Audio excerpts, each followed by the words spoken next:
Hey guys, welcome back. In this video, I'm going to show you how to find a sum without using a formula. Let's get started. What if I told you that you could find the average or count of a cell range without using a single formula?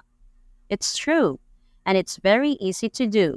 In fact, you don't really have to do anything because Excel runs these calculations automatically whenever you select a cell range and it displays the results near the lower right corner. For example, I have some basketball stats and I can select any column of data to quickly see the total points scored in a specific game. I can also select a specific player's row to see the total points scored by that player or their average points per game. When selecting text values, it won't show a sum or average, but it still shows the count, which we could use to quickly see how many players are on the team.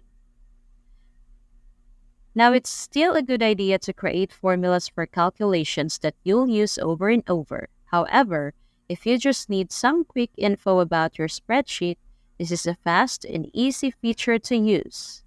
Thanks for watching.